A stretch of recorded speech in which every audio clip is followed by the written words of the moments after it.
Picture yourself slumped on a creaky wooden bench in a Mesopotamian courtyard. Circa 1800 BCE, the air thick with the scent of warm clay barley stew, and the faint whiff of a donkey who's wandered too close. An elderly couple shuffles by, bickering over who forgot to water the date palms, their voices a familiar hum after decades of shared grumbles. Across history, from Rome's dusty villas to medieval Europe's smoky huts, elderly couples forge quiet companionships, their lives a tapestry of love, squabbles, and the occasional stolen nap. These pairs, weathered by time, weren't writing epic love poems. They were just trying to survive bad harvests and worse knees. We're not here to romanticize their twilight years. Cupid was on a permanent holiday, but to chuckle at their enduring quirks, wrapped in the hum of ancient hearths. So fluff your imaginary straw pillow, ignore the distant bleat of a goat, and let the rustle of wool, the flicker of a lamp, and their quiet banter lull you into a cozy, amused snooze. We're diving into 10 glimpses of these couples' lives, each a peek into the small, stubborn moments that bound them across cultures and centuries. From Sumerian villages to Viking longhouses, we'll wander through their routines, savoring the scent of bread, the clink of pottery, and the sheer audacity of sticking together through secret courtships in colonial America. What wedding nights were really like in the past. How love survived in times of war and separation plagues and bad haircuts.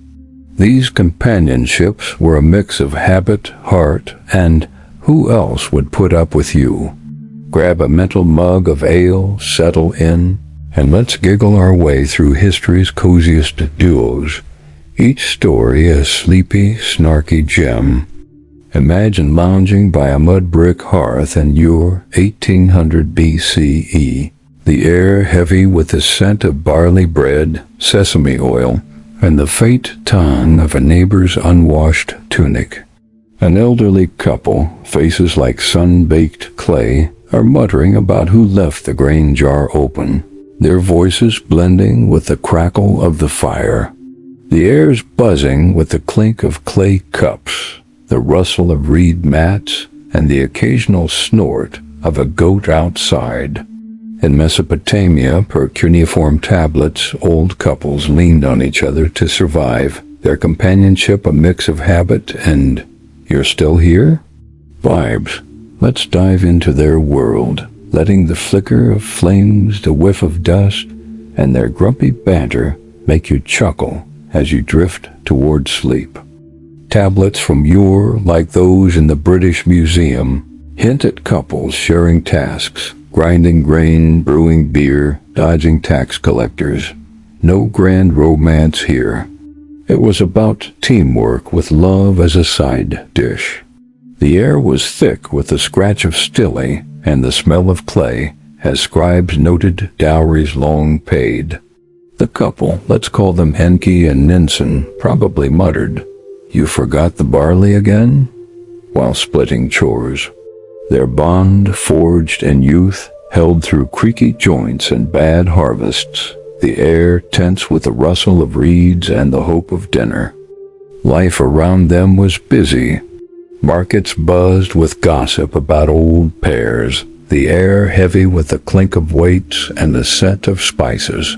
Neighbors helped with chores, their voices warm, the air thick with the smell of mud and the effort of community. Kids, now grown, sent grain, the air tense with the murmur of they better visit soon. The community loved their quirks, snickering over beer about Enki snoring, the air thick with fumes, and the kind of laughter you get when love's a long-running joke. Their companionship was a lifeline, and as the hearth fades, let's shift to Rome, where old couples shared wine and gripes.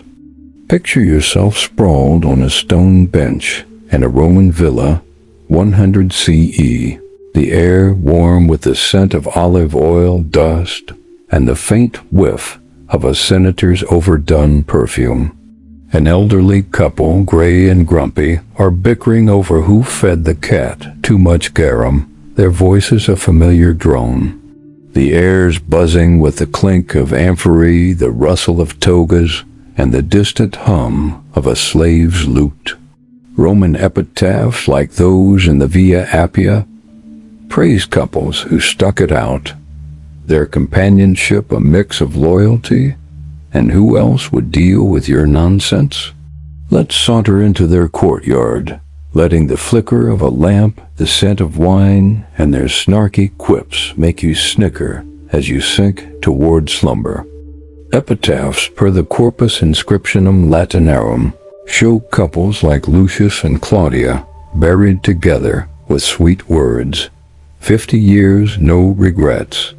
No divorce here. Roman law, per Justinian's codes, made it tough, so they stuck it out, sharing wine and complaints. The air was thick with the scratch of chisels and the smell of stone as masons carved their legacy. They probably muttered, "You spilled the wine again, didn't you?" While tending their garden, their bond a quiet anchor in a noisy empire. Life around them was lively. Villas hummed with slaves gossiping about the old pair's squabbles, the air heavy with the clink of pottery and the scent of olives. Neighbors hosting feasts invited them, the air warm with the rustle of linen and the effort of staying polite. Their kids, off in the legions, sent letters, the air tense with the hope of news. The community loved their quirks, chuckling over wine about Claudia's endless cat stories, the air thick with fumes and the kind of laughter you get when old love's predictable. Their companionship was a rock, and as the villa fades, let's shift to medieval Europe, where couples shared hearths and grumbles. Imagine huddling in a smoky peasant hut in Yorkshire, 1300 CE, the air thick with the scent of stew, straw, and the faint whiff of a cow who snuck in. An elderly couple, creaky as their bench, are bickering over who left the fire untended, their voices blending with the crackle of logs. The air's buzzing with the clink of wooden spoons, the rustle of wool, and the grumble of "you always do this." Medieval chronicles like Froissart's hint at couples enduring through plagues and taxes, their companionship a mix of grit and "we're too old to start over." Let's slip into their world, letting the flicker of flames, the scent of bread, and their grumpy banter make you chuckle as you drift toward sleep. Marriage was for life, per Gratian's decretum, so couples like John and Agnes stuck it out, sharing chores and complaints. The air was thick with the drone of priests and the smell of mud as they plowed fields or spun wool together. They probably muttered, "You forgot the firewood again?" While hauling water, their bond forged in decades of shared toil. The church's no divorce rule meant they were stuck, but their grumbles hid a quiet reliance, the air tense with the rustle of tunics and the hope of a good harvest. Life around them was tough. Villages buzzed with gossip about old pairs, the air heavy with the clink of tools and the scent of dirt. Neighbors helped with harvests, their voices warm, the air thick with the smell of ale and the effort of community. Kids, now married, brought grandkids, the air tense with the murmur of "they better not break anything." The community loved their quirks, snickering over mead about John's bad jokes, the air thick with fumes, and the kind of laughter you get when love's a long slog. Their companionship was a lifeline, and as the hut fades, let's shift to ancient Egypt, where old couples shared Nile-side naps. Picture yourself lounging by a Nile riverbank in Thebes, 1200 BCE, the air warm with the scent of papyrus, lotus, and the faint whiff of a fisherman's spilled beer. An elderly couple, wrinkled as papyrus, are muttering about who forgot to offer to Osiris, their voices blending with the lap of water. The air's buzzing with the clink of pottery, the rustle of linen, and the distant croak of a frog. Egyptian inscriptions, like those in Deir el-Medina, show couples growing old together, their companionship a mix of devotion and "you're still here." Let's drift into their world, letting the flicker of a lamp, the scent of myrrh, and their quiet quips make you snicker as you sink toward slumber. Inscriptions praise couples like Amun and Meret, who shared a mud brick home and endless chores. Marriage was a partnership per tomb texts, with no divorce unless you wanted a scribe's side-eye. The air was thick with the scratch of reed pens and the smell of ink as they recorded shared lives. They probably muttered, "You left the fish out again?" While weaving baskets, their bond a quiet anchor through floods and famines, the air tense with the rustle of reeds and the hope of a good crop. Life around them was busy. Villages hummed with neighbors gossiping about the old pair's squabbles, the air heavy with the clink of jars and the scent of lotus. Friends helped with fishing, their voices warm, the air thick with the smell of water and the effort of community. Kids, now scribes, sent grain, the air tense with the murmur of "they better visit." The community loved their quirks, chuckling over beer, about Meret's loud prayers, the air thick with fumes, and the kind of laughter you get when love's a daily grind. Their companionship was steady, and as the Nile fades, let's shift to ancient Greece, where old couples shared wine and wisdom. Imagine sitting in an Athenian courtyard, 400 BCE, the air warm with the scent of olive oil, dust, and the faint whiff of a philosopher's unwashed chiton. An elderly couple, gray as the Parthenon, are bickering over who ate the last fig, their voices a familiar hum. The air's buzzing with the clink of amphorae, the rustle of tunics, and the distant strum of a lyre.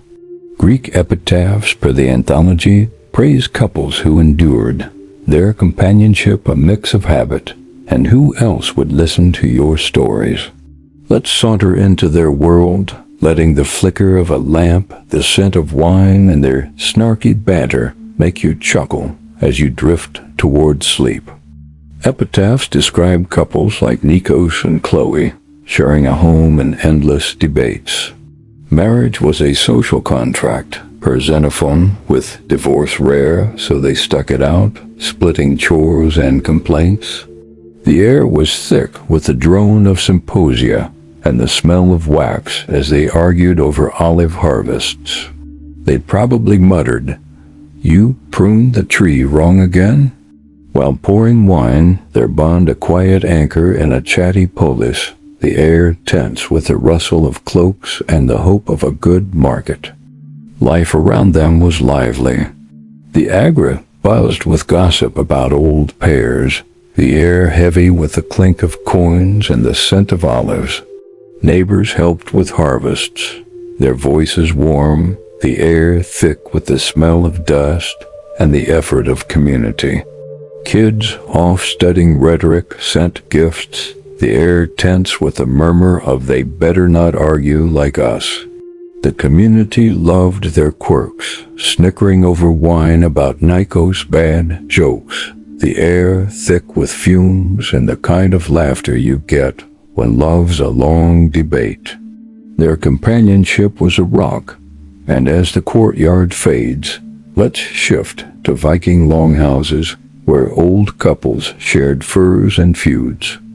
Picture yourself huddling by a fire in a Viking longhouse in Norway, 900 CE. The air thick with the scent of smoke, wool, and the faint whiff of a fish someone forgot to cook. An elderly couple, tough as old leather, are bickering over who left the axe out, their voices blending with the crackle of logs. The air's buzzing with the clink of horn cups, the rustle of furs, and the howl of a distant wolf. Norse sagas like the Laxdæla saga hint at couples growing old together, their companionship a mix of grit, and you're still swinging that axe wrong. Let's dive into their smoky world, letting the flicker of flames, the scent of pine, and their gruff banter make you snicker as you sink toward slumber. Sagas show couples like Bjorn and Astrid, sharing a hearth and endless winters. Marriage was a partnership, a runnerstones, with divorce possible, but rare for old pairs who'd weathered raids and storms. The air was thick with the chant of skalds and the smell of smoke as they carved runes of their life. They'd probably muttered, "You sharpened the blade wrong again?" While mending nets, their bond a quiet anchor in a stormy world, the air tense with the rustle of furs and the hope of warmth. Life around them was rugged. Villages hummed with tales of old pairs, the air heavy with the clink of tools and the scent of fish. Neighbors helped with fishing, their voices warm, the air thick with the smell of salt and the effort of community. Kids off raiding sent loot, the air tense with the murmur of they better not sink. The community loved their quirks, chuckling over mead about Astrid's loud snoring, the air thick with fumes, and the kind of laughter you get when love's a long saga. Their companionship was tough, and as the longhouse fades, let's shift to ancient China, where old couples shared rice and rants. Imagine lounging by a bamboo grove in Chang'an, 100 CE, the air cool with the scent of rice, earth, and the faint whiff of a scholar's spilled ink. An elderly couple, wrinkled as silk, are bickering over who forgot the ancestral offerings, their voices a familiar hum. The air's buzzing with the clink of chopsticks, the rustle of robes, and the distant hum of a flute. Han texts, like the Shiji, note couples enduring through dynasties, their companionship a mix of duty and "you're still here?" Let's drift into their world, letting the flicker of a lantern, the scent of incense, and their quiet quips make you chuckle as you drift toward sleep. Text describe couples like Wei and Mei sharing a courtyard and endless chores. Marriage was a family affair per Confucian ideals, with divorce rare for old pairs who'd raised kids and crops. The air was thick with the scratch of brushes and the smell of ink as they recorded offerings. They probably muttered, "You forgot the rice again?" While tending gardens, their bond a quiet anchor in a busy empire, the air tense with the rustle of silk and the hope of harmony. Life around them was orderly. Markets buzzed with gossip about old pairs, the air heavy with the clink of coins and the scent of rice. Neighbors helped with harvests, their voices warm, the air thick with the smell of earth and the effort of community. Kids, now officials, sent gifts, the air tense with the murmur of they better honor us. The community loved their quirks, snickering over tea about Wei's bad calligraphy, the air thick with fumes and the kind of laughter you get when love's a long ritual. Their companionship was steady, and as the grove fades, let's shift to ancient India, where old couples shared curry and complaints.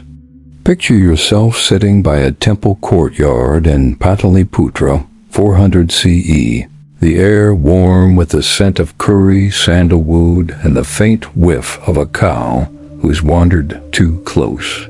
An elderly couple, gray as ash, are bickering over who spiced the dal wrong, their voices blending with the hum of a Vedic chant.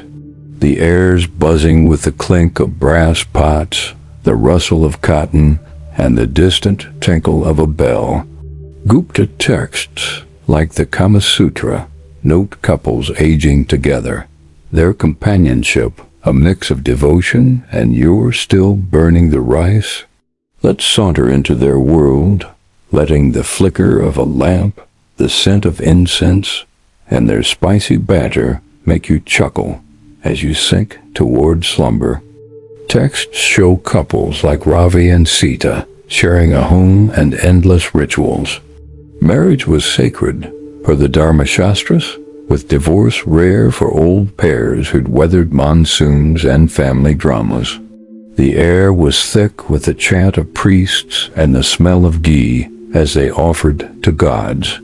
They probably muttered, "You forgot the turmeric again?" While grinding spices, their bond a quiet anchor in a vibrant empire, the air tense with the rustle of saris and the hope of blessings. Life around them was lively. Markets buzzed with tailies of old pears, the air heavy with the clink of bangles and the scent of spices. Neighbors helped with chores, their voices warm, the air thick with the smell of curry and the effort of community. Kids now married brought grandkids, the air tense with the murmur of they better not spill anything. The community loved their quirks, chuckling over tea about Sita's loud prayers, the air thick with fumes and the kind of laughter you get when love's a spicy stew. Their companionship was warm, and as the courtyard fades, let's shift to the Inca Empire, where old couples shared quinoa and quips.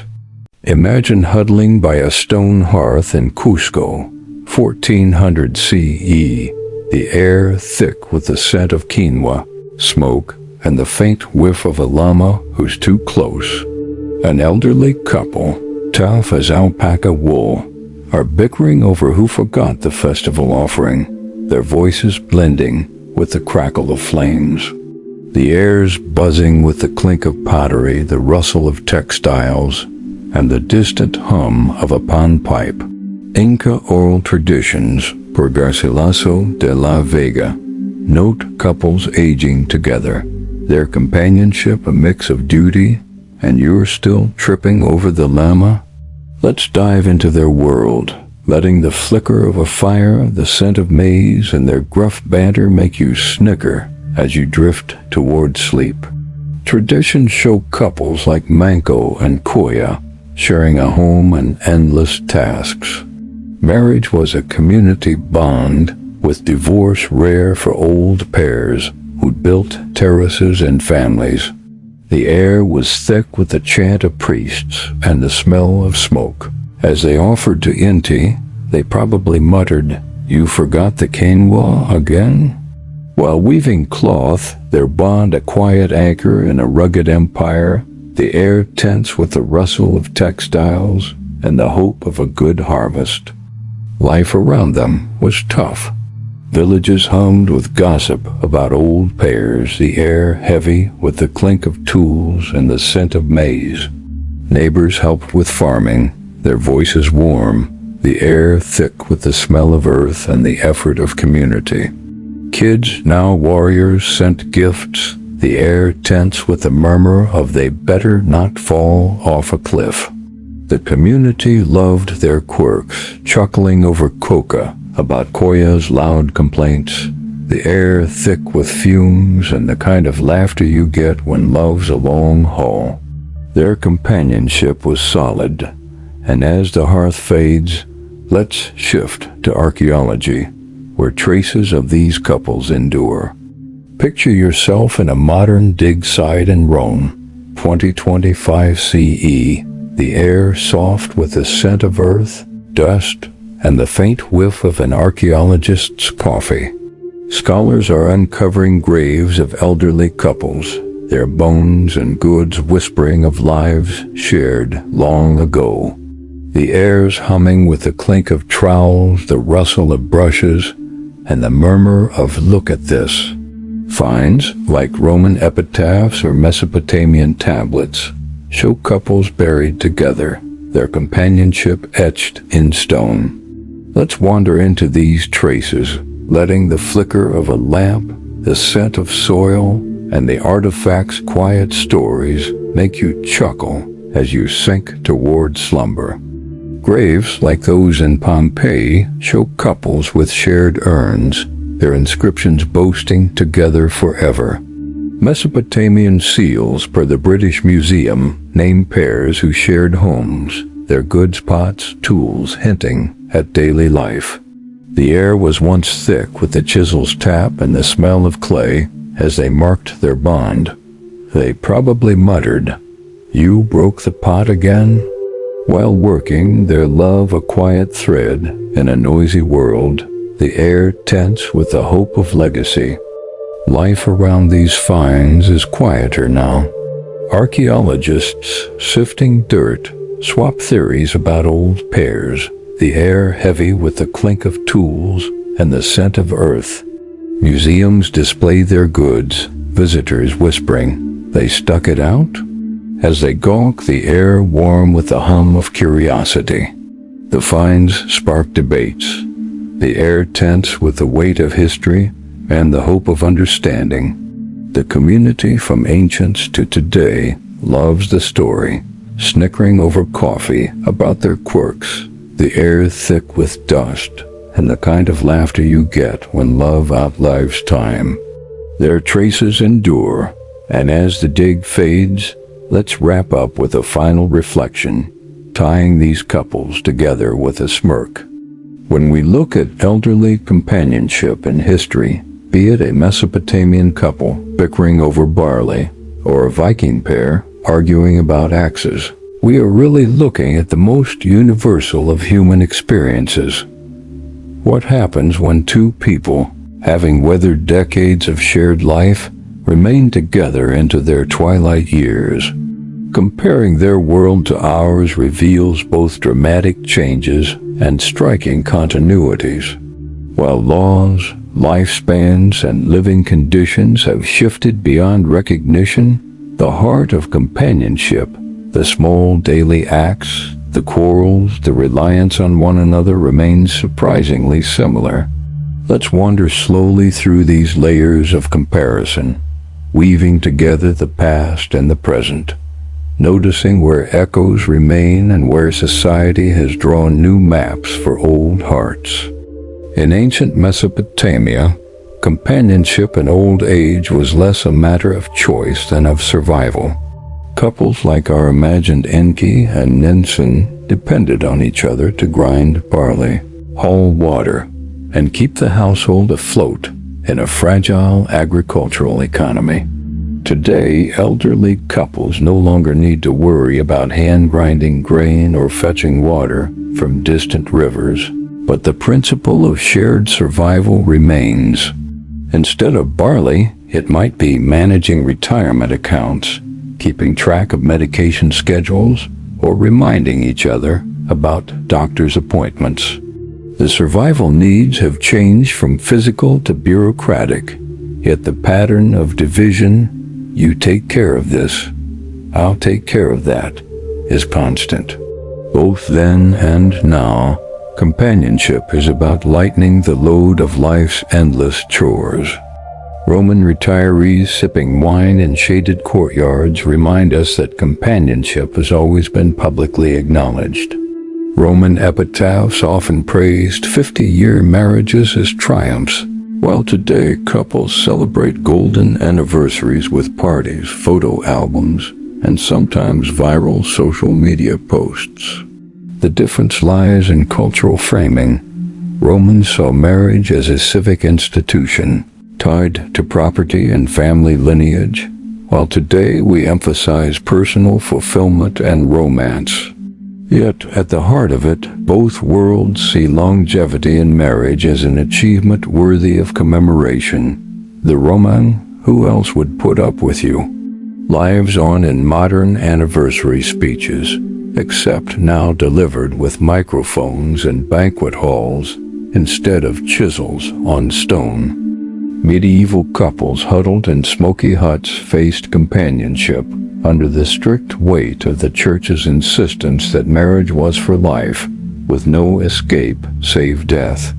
Divorce was impossible, annulment rare, and separation often socially ruinous. By contrast, today's elderly couples often arrive at their twilight years after divorces, remarriages, or long-term partnerships outside of marriage. The freedom to leave has transformed the meaning of companionship.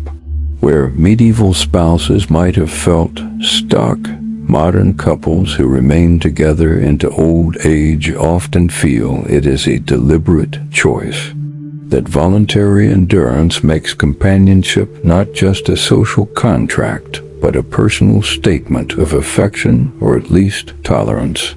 Yet the bickering about who forgot the firewood in 1300 CE mirrors modern complaints about who left the lights on, reminding us that human irritation, unlike canon law, does not change. Egyptian elders napping by the Nile remind us of spirituality's role in companionship. Ancient couples offered prayers together, shared responsibility for household shrines, and saw their union as part of cosmic order. Today, elderly couples may still pray together, attend religious services, or simply share morning coffee as a ritualized act of grounding. Spiritual practices remain a unifying rhythm for many, though stripped of the need to appease deities for Nile floods or harvests. Instead of Osiris or Amun, couples might give thanks at church, mosque, temple, or even during quiet mindfulness. The ritual dimension binding daily life with something greater than themselves remains a timeless thread. Greek grandparents debating over olives in Athens show us that companionship in the ancient world often centered on conversation and debate. In the Agra, couples were known for their bickering, which was less seen as failure and more as life's comedy. In modern times, elderly couples in retirement homes, coffee shops, or suburban porches keep up the same spirited exchanges. The topics have shifted from olive harvests to politics, television shows, or health regimens, but the rhythm of debate, half argument, half affection, remains intact. Where Greek couples might have argued over pruning, today's pairs argue over cholesterol-friendly diets, or whether the thermostat should be 2 degrees warmer. What both reveal is that talking, even irritably, is a form of intimacy that fills the long stretches of time when the labor of raising families is finished. The Viking veterans grumbling in longhouses remind us that companionship has often been framed as a bulwark against harsh environments. In 900 CE Norway, survival meant enduring winters, raids, and hunger. Couples clung together as anchors amid instability. Today, elderly couples often cling to each other through new storms, medical crises, technological alienation, and the loneliness of a society that sometimes sidelines the aged. The difference lies in the texture of threat. A Viking wife might grumble that her husband left the axe out in the snow, risking survival. A modern wife may grumble that her husband forgot his hearing aids, risking another long day of shouting. Both scenarios show companionship as the art of navigating danger, whether external or bodily, with someone who knows all your flaws but stays anyway. Chinese companions muttering over rice in the Han Dynasty show us the weight of duty and Confucian ideals in old age. Marriage was framed as a continuation of filial piety, with elderly couples embodying stability for children and grandchildren. Today, especially in East Asian societies, that model persists in modified form.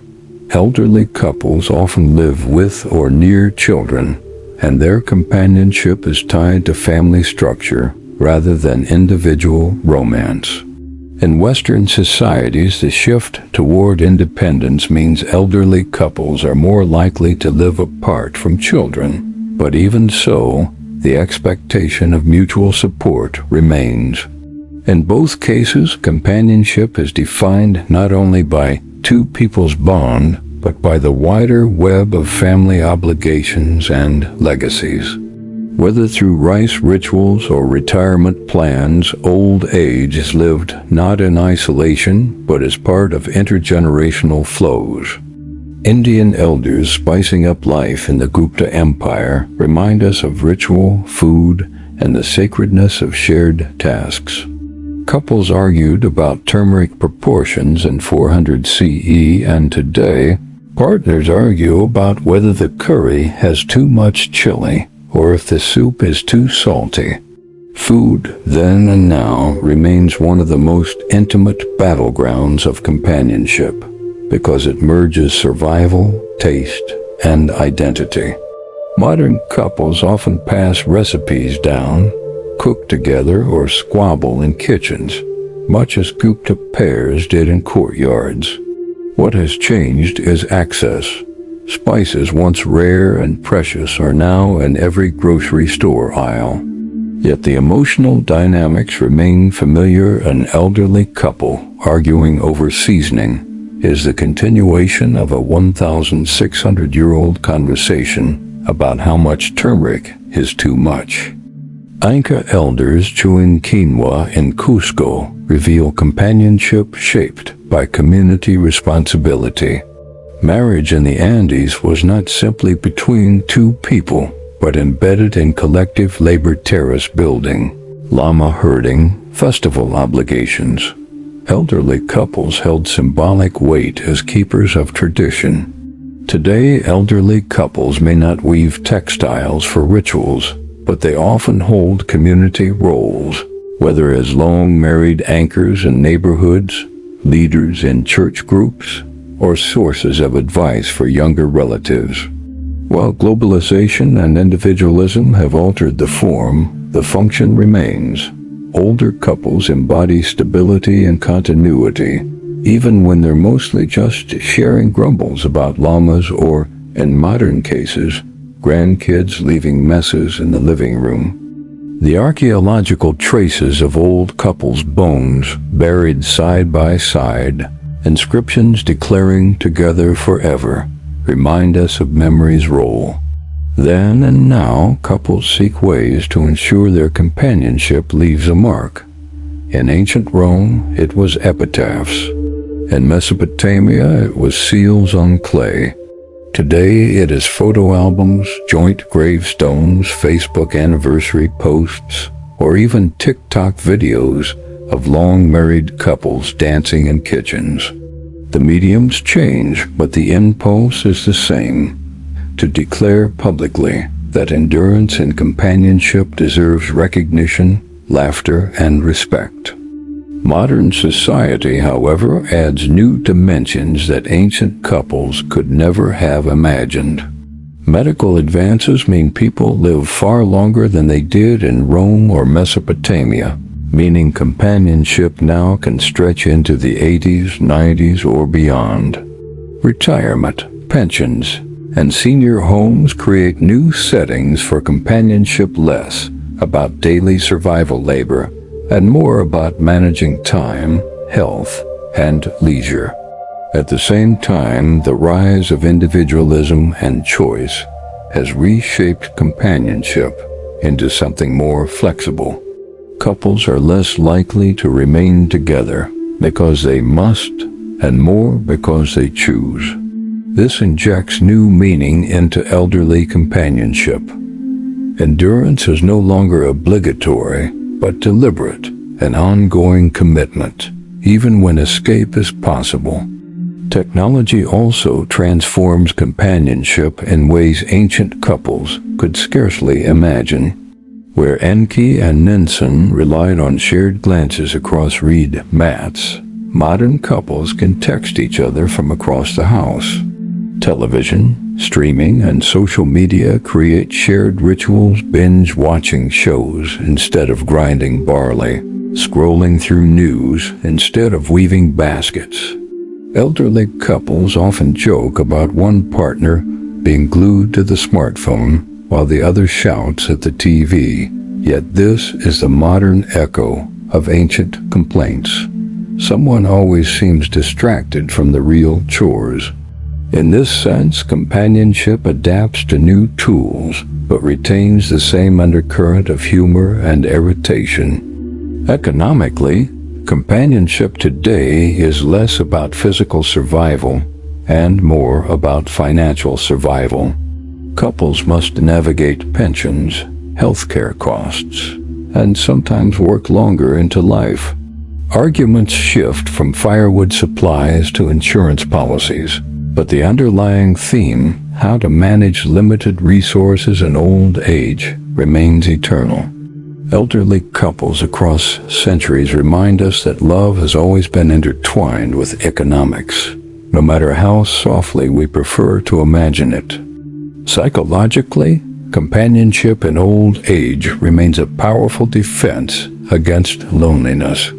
In the past, an old farmer in Yorkshire relied on his wife not only for firewood but for sanity during long winters.